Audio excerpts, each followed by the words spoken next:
একই পরিবারে ৫ ভাই। এক ভাই বিএনপি সরকারের আমলে ছিলেন স্থানীয় কাউন্সিলর। পরে আওয়ামী লীগ আমলে নির্বাচন হলে ক্ষমতাসীন দলের সমর্থন নিয়ে কাউন্সিলর হন আরেক ভাই।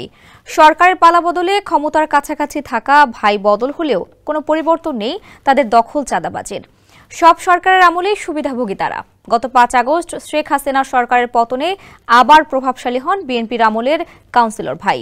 ভুয়া ডিক্রি দিয়ে জমি দখলে নিজ ভিটা থেকে উচ্ছেদ চেষ্টা করেছেন অসহায় সংখ্যালঘু বৃদ্ধাকে। এছাড়া বিচার সালিসির নামে বহু মানুষের ব্যবসা প্রতিষ্ঠান, দোকান, জমি দখলের অভিযোগ রয়েছে এ পরিবারের বিরুদ্ধে।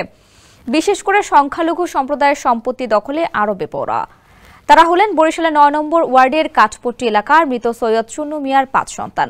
দখলের অভিযোগ রয়েছে চুন্নু মিয়ার বিরুদ্ধেও।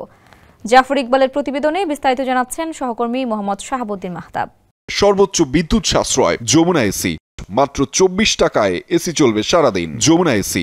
বিএনপির সমর্থন নিয়ে ২০০৩ থেকে ১৩ সাল ২ মেয়াদে বরিশাল সিটি কর্পোরেশনের ৯ নম্বর ওয়ার্ডের কাউন্সিলর হন জামাল হোসেন নোমান। পরবর্তী সময় ২০২৩ সালের বরিশাল সিটি কর্পোরেশন নির্বাচনে আওয়ামী লীগের সমর্থনে কাউন্সিলর নির্বাচিত হন লিঙ্কু। ৫ আগস্ট শেখ হাসিনা সরকারের পতনের পর ফের ক্ষমতার কেন্দ্রে চলে আসেন বিএনপি আমলের কাউন্সিলর জামাল হোসেন নোমান। ২০২২ সালে ৭৫ বছর বয়সী মালতী রানী নাথের ৫ কোটি টাকা মূল্যের জমির ২/৩ দখল করে নেওয়া হয়। এরপর ৫ আগস্ট শেখ হাসিনা সরকারের পতনের পরদিন ৬ আগস্ট সেই জমির বাকি অংশ দখলে হামলা হয় জামাল হোসেন নোমানের নেতৃত্বে। সেখানে থাকা দেবনাথ বস্ত্রালয়ে হামলা চালিয়ে লুটপাট করা হয় মালপত্র, লুটে নেওয়া হয় টাকা।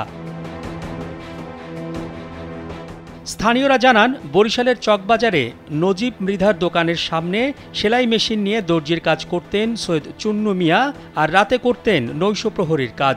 স্বাধীনতা যুদ্ধের পর হিন্দুদের সম্পত্তি দখল করে প্রতিষ্ঠা করেন সৈয়দ ক্লথ স্টোর। এরপর আর পিছু ফিরে তাকাতে হয়নি সৈয়দ পরিবারকে। জানা গেছে, চকবাজারের বিহারী বস্ত্রালয় দখল করে নাম পরিবর্তন করে এখন জুনায়েদ ব্রাদার্স। লক্ষ্মী সাহার মালিকানাধীন ভবন দখল করে সেখানে সৈয়দ ডিপার্টমেন্টাল স্টোর্স।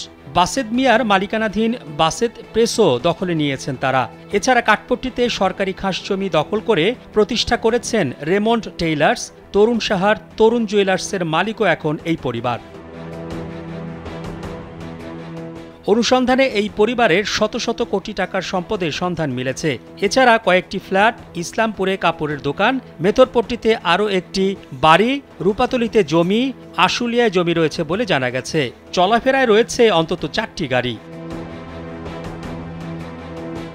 জেল হাজতে থাকায় জামাল হোসেন নোমানের সঙ্গে কথা না হলেও লিঙ্কু কালবেলাকে বলেন, সম্পদ রয়েছে, তবে তা দখল ও চাঁদাবাজির নয়। শেখ হাসিনা সরকারের পদত্যাগের পরের দিন ৬ আগস্ট জমি দখলের উদ্দেশ্যে হামলার বিষয়ে জানতে চাইলে বলেন, ওটা তার ভাইয়ের ভুল ছিল।